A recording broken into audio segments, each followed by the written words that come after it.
Hello दोस्तों, स्वागत है आपका फिर से एटॉमिक स्ट्रक्चर के लेक्चर सीरीज पार्ट नंबर 19 में। प्रीवियस लेक्चर्स में हम लोगों ने देखा था मैक्स प्लैंक्स का क्वांटम थ्योरी ऑफ रेडिएशन। इस थ्योरी में मैक्स प्लैंक्स कहते हैं कि कोई भी रेडिएशन है तो वह एक ऊर्जा का ही रूप है।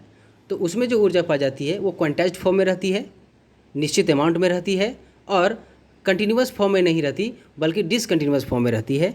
छोटे छोटे एनर्जी पैकेट्स या एनर्जी बंडल्स के रूप में रहती है, जिसे मैक्स प्लैंक्स ने क्वांटा नाम दिया। जैसे कि इसको इस तरह समझते हैं कि हमारे पास कोई हॉट बॉडी है। हॉट बॉडी जनरली अपनी एनर्जी को ईएमआर के फॉर्म में बाहर अपने वातावरण में छोड़ देती है, इलेक्ट्रोमैग्नेटिक रेडिएशन के रूप में अपनी एनर्जी को लूज़ करती है। इलेक्ट्रोमैग्नेटिक रेडिएशन बहुत तरह तरह के होते हैं, हम लोगों ने पढ़ा था, जैसे कि cosmic rays, gamma rays, X rays, ultraviolet rays, visible rays, infrared, microwaves, radio waves. फिर विजिबल रेज बहुत तरह के होते हैं, जैसे 7 तरह के होते हैं, violet, indigo, blue, green, yellow, orange, red. तो ये हमारे कुछ ईएमआर्स थे। तो प्लैंक्स कहते हैं कि कोई भी हॉट बॉडी है तो अपनी एनर्जी को ईएमआर के फॉर्म में लूज करेगी।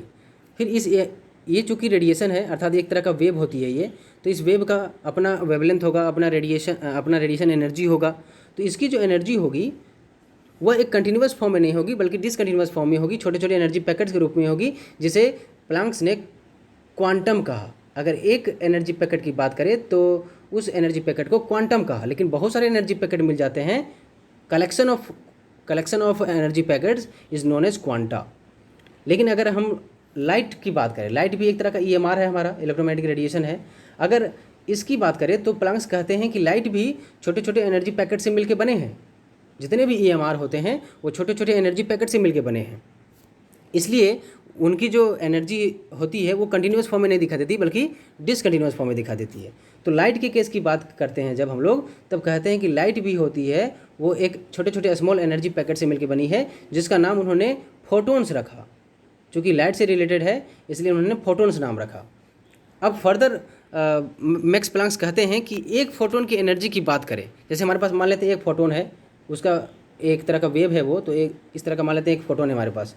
तो उन्होंने कहा कि एक फोटोन की एनर्जी कितनी होगी, तो उन्होंने कहा energy of one photon will be directly proportional to the frequency of the photon. इस फोटोन की जितनी फ्रीक्वेंसी होगी उसका सीधा समानुपाती होगा उसका एनर्जी। इसको अगर हटाते हैं, इस समानुपाती वाले चिन्ह को, प्रोपोर्शनलिटी वाले चिन्ह को हटाएंगे तो E equals to H into nu आ जाएगा, जहाँ पे एच हमारा क्या था, प्लैंक्स कांस्टेंट। प्लैंक्स ने दिया था इक्वेशन, इसलिए इसका नाम प्लैंक्स कांस्टेंट रखा गया। इसी को फर्दर आगे सॉल्व करेंगे तो हम लोग न्यू इक्वल्स टू ऑलरेडी पढ़ चुके हैं। Nu equals to C upon lambda होता है, जहाँ सी वेलोसिटी ऑफ लाइट है, लेमड़ा इस फोटोन का वेवलेंथ होगा। तो इसी को फर्दर सॉल्व करेंगे तो हो जाएगा एच सी अपॉन लेमड़ा। तो हमारे पास एक इक्वेशन आ गई, E equals to H into nu. E equals to H into nu, Planck's equation जिसे हम लोग कहते हैं, यही एच सी अपॉन लेमड़ा हो जाएगा। ये हमारे एक फोटोन की एनर्जी है। अगर 2 फोटोन की एनर्जी पूछेगा तो ई बराबर 2h न्यू हो जाएगा। 3 फोटोन की पूछेगा तो 3h न्यू हो जाएगा। 5 फोटोन की पूछेगा तो 5h न्यू हो जाएगा। अगर n फोटोन की एनर्जी पूछेगा तो nh न्यू हो जाएगा। ई बराबर nh न्यू, ये n फोटोन की एनर्जी हो गई। इसी को अगर फर्दर लिखेंगे तो H C upon lambda, NHC upon lambda हो जाएगा। ये क्वेश्चन को याद रखेंगे। तो इस तरह से प्लैंक्स ने कहा कि लाइट जो होता है वो डुअल कैरेक्टर शो करता है। लाइट हमारा क्या करता है, डुअल कैरेक्टर रखता है अपने अंदर।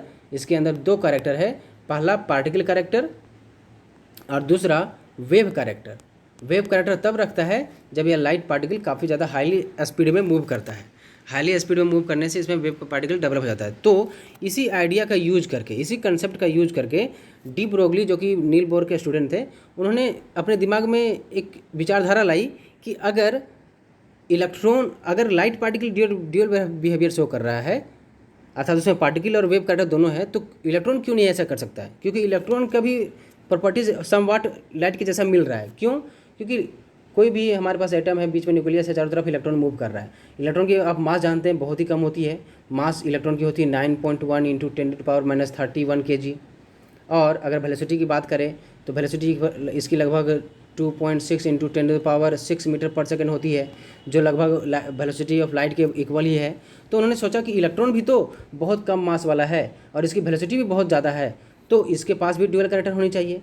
तो ये जनरली हाइपोथेसिस देते हैं। डी ब्रोगली कोई रूल नहीं बताए, कोई एक एक्सपेरिमेंटल फैक्ट नहीं बताए, बल्कि वो अपनी विचारधारा बताते हैं मैक्स प्लैंक्स के थ्योरी के अनुसार कि जब लाइट ड्यूअल बिहेवियर शो कर सकता है तो हमारा इलेक्ट्रॉन क्यों नहीं शो कर सकता, प्रोटॉन क्यों नहीं शो करता। मतलब जो माइक्रोस्कोपिक पार्टिकल्स हैं, जिनको माइक्रोस्कोप से ही ऑब्जर्व किया जा सकता है। तो उस तरह के पार्टिकल जब बहुत हाईली स्पीड में मूव कर रहे हों तो वो भी तो वेव नेचर शो कर सकते हैं, ऐसा उनका आइडिया था, जो बाद में डेविसन जर्मर एक्सपेरिमेंट के द्वारा प्रूव भी किया गया कि डी ब्रोगली का हाइपोथेसिस एकदम सही है कि जब कोई माइक्रोस्कोपिक लेवल का पार्टिकल होता है, जब वो मूव करता है हाईली स्पीड से, तो वो उसके अंदर डुअल कैरेक्टर डेवलप हो जाता है, मतलब वेव कैरेक्टर भी डेवलप हो जाता है उसके अंदर, ऐसा डी ब्रोगली का हाइपोथेसिस कहता है।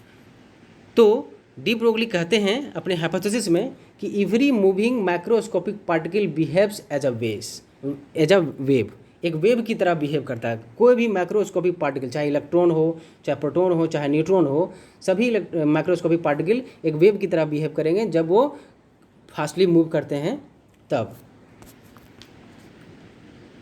तो डी ब्रोगली कहा कि हमारे पास न्यूक्लियस है, चारों तरफ इलेक्ट्रॉन मूव करता है, जब ये हाईली स्पीड से मूव करेगा, स्पीड तो ऑलरेडी इसकी जानती हैं हम लोग, लगभग 2.6 × 10⁻⁶ मीटर पर सेकंड के आसपास होती है।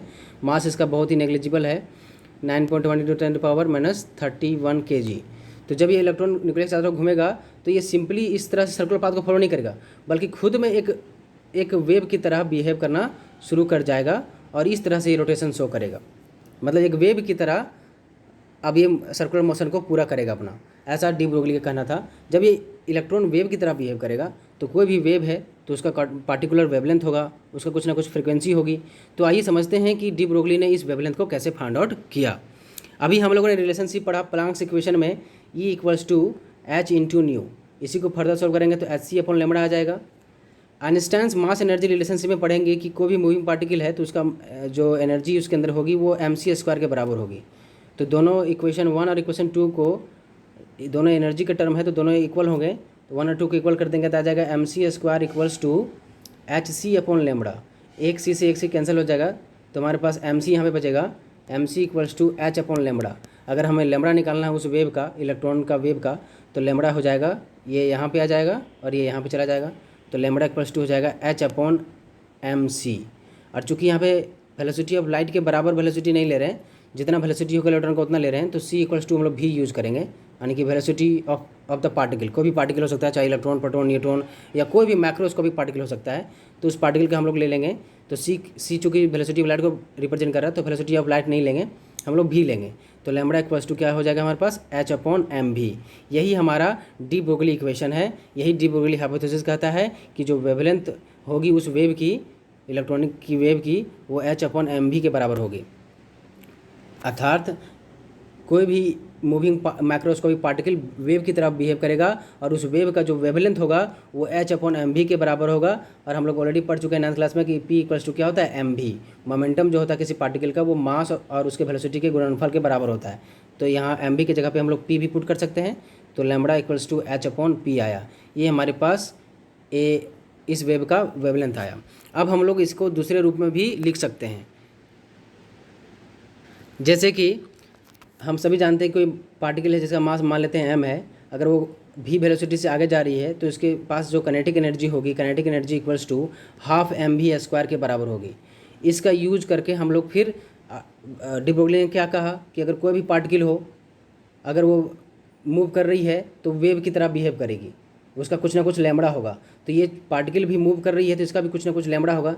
तो उसे कैसे फाइंड आउट करेंगे, आइए देखते हैं। तो मान लिया कि कोई पार्टिकल है, मास m है, उसका काइनेटिक एनर्जी E है, जनरली ke भी लिख सकते हैं आप। तो ke = क्या होगा, ½ mv²। इसे 9th क्लास में प्रूव भी किया जाता है, हम लोग जब 9th क्लास के वीडियोस पढ़ेंगे तब इसको प्रूव करेंगे।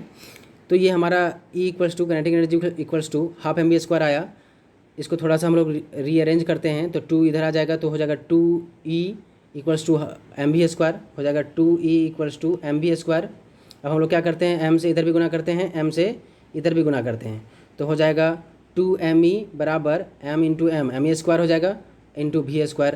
तो ओवरऑल इक्वेशन क्या आया हमारे पास, 2me = m² × v²। ये स्क्वायर है, स्क्वायर को हटाएंगे तो इधर क्या होगा, रूट चढ़ जाएगा हमारे पास, तो इधर क्या बचा, mv। mv = क्या होता है, p। तो हमारे पास जो मोमेंटम का फार्मूला आया, यानी कि mv का जो फार्मूला आया वो √2m ke, काइनेटिक एनर्जी जिसे कह रहे हैं वो आएगा।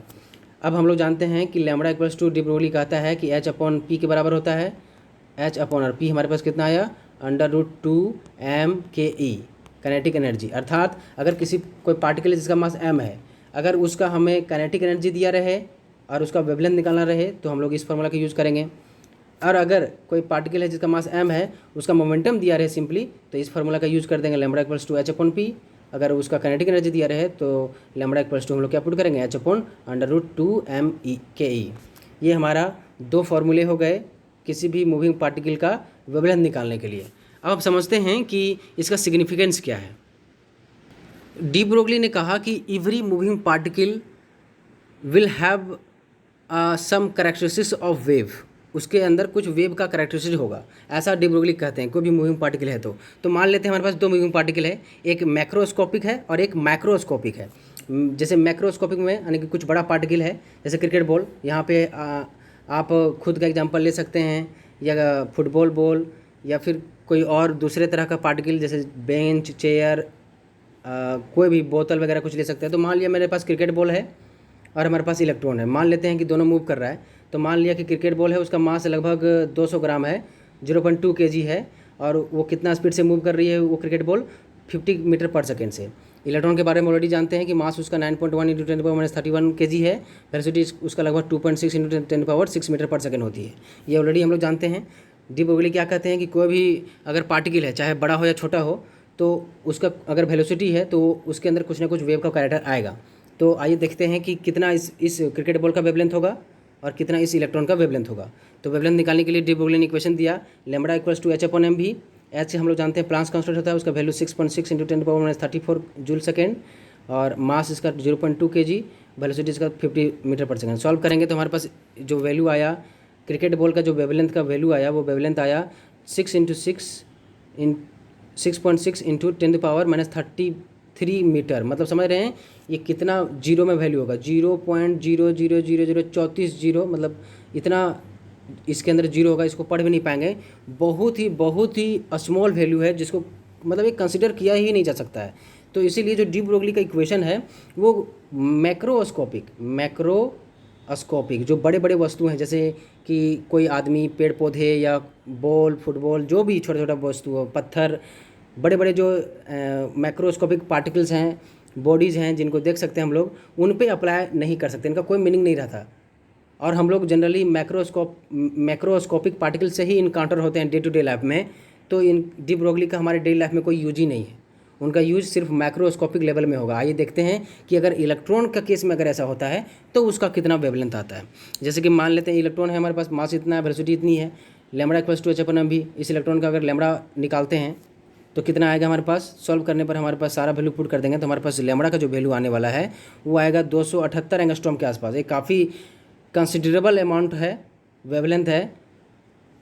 तो इसीलिए डी ब्रोगली जो हाइपोथेसिस है वो कहता है कि सिर्फ मैक्रोस्कोपिक जो हमारे पार्टिकल्स हैं, अगर काफ़ी हाईली वेलोसिटी काफ़ी हाई वेलोसिटी से मूव करते हैं तो उनमें वेव कैरेक्टर डेवलप हो जाएगा, काफ़ी कंसिडरेबल अमाउंट में वेव कैरेक्टर डेवलप हो जाएगा। लेकिन अगर बड़े पार्टिकल की बात करें तो उनमें वेव पार्टिकल तो थोड़ा बहुत है, लेकिन ये काफ़ी कंसिडरेबल नहीं है, नेग्लिजिबल, हम लोग जीरो मान सकते हैं इसको कितना मान सकते हैं, जीरो। तो इसलिए कहा जाता है कि बड़े बड़े जो पार्टिकल हैं अगर मूव कर रहे हैं तो वो वेव की तरह बिहेव नहीं करेगा, मतलब ऐसे ऐसे चलना शुरू नहीं कर देंगे। जैसे इलेक्ट्रॉन जो था सो इस तरह से चलना शुरू कर दिया था अपने न्यूक्लियस के चारों तरफ, लेकिन कोई भी बड़ा पार्टिकल ऐसा नहीं करेगा।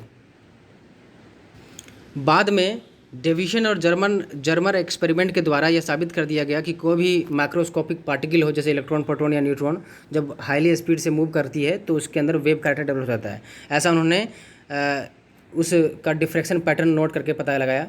डिफ्रैक्शन पैटर्न जनरली वेव्स का ही नोट होते हैं, तो उनके आधार पर डेविसन जर्मर ने बताया कि जो डी ब्रोगली का हाइपोथेसिस है वो एकदम सही है और सिर्फ वो माइक्रोस्कोपिक पार्टिकल्स पर ही वर्क करता है। अब यहाँ पे जो डी ब्रोगली का इक्वेशन है वह भली भांति बोर थ्योरी को एक्सप्लेन करती है। आइए समझते हैं कि कैसे ये चीज़ें होती हैं। हम लोग डी ब्रोगली इक्वेशन का यूज करके बोर्स के जो पोस्टुलेट थे, जिसमें उन्होंने कहा था कि कोई भी इलेक्ट्रॉन जो है अगर न्यूक्लियस चारों तरफ मूव कर रही है तो उसका जो एंगुलर मोमेंटम है वो क्वांटाइज्ड होता है, यानी कि इसका जो mvr है वो nh/2 के बराबर होता है। इस चीज़ को हम लोग डी ब्रोगली इक्वेशन का हाइपोथेसिस का यूज़ करके प्रूव कर सकते हैं। जैसे कि डी ब्रोगली कहते हैं कि अगर कोई इलेक्ट्रॉन न्यूक्लियस चारों तरफ सर्कुलर ऑर्बिट में घूम रहा है तो उसके पास वेव कैरेक्टर जनरेट होगा और वो एक वेव की तरह अब मूव करना शुरू कर जाएगा चारों तरफ न्यूक्लियस के चारों तरफ सर्कुलर ऑर्बिट में वो क्या करेगा, मूव करना शुरू कर जाएगा। अगर हम लोग इसके इनिशियल और फाइनल पॉइंट को मिला दें तो एक एक फेज में बन जाएगा, उसका एक रेगुलर ट्रफ और क्रेस्ट हमें प्राप्त होगा। और इसमें इसका जो सरकमफेरेंस होगा, इस सर्कुलर ऑर्बिट का जो सरकमफेरेंस होगा, सरकमफेरेंस वो इक्वल हो जाएगा इसके जो वेवलेंथ्स हैं, कितना नंबर ऑफ वेवलेंथ एक सर्कुलर ऑर्बिट में हुआ, यानी कि number of times of wavelength, ये हमारा सरकमफेरेंस को रिप्रेजेंट करेगा। सरकमफेरेंस ऑलरेडी जानते हैं, सर्कल का होता है 2πr equals to n lambda. हम लोग लेमड़ा निकालना चाहें यहाँ से लेमड़ा निकाल सकते हैं, lambda equals to 2πr divided by n, ये n इधर आके डिवाइड में चला जाएगा, तो lambda equals to 2πr divided by n हो गया। ये हमारा इक्वेशन 1 है। और अभी डी ब्रोगली के हवाले से हम लोग पढ़ चुके हैं, लेमड़ा इक्वल्स टू होता है h/mv, दोनों लेमड़ा ही रिप्रेजेंट कर रहे हैं। तो हम लोग क्या करेंगे, अब दोनों इक्वेशन को इक्वेट कर देंगे, यानी कि इक्वेशन 1 और इक्वेशन 2 बराबर हो जाएंगे। तो 2πrn equals to h/mv, 2πr divided by n बराबर h/mv। इससे कोई चीज़ें कट रही हैं तो उसे काट देंगे, नहीं कट रही हैं तो छोड़ देंगे, कोई चीज़ें नहीं कट रही हैं तो हम लोग क्या करेंगे, ये दोनों चीज़ों को इससे गुना कर देंगे, तो हो जाएगा हमारे पास 2πr इंटू mv बराबर, ये दोनों गुना हो जाएगा nh हो जाएगा।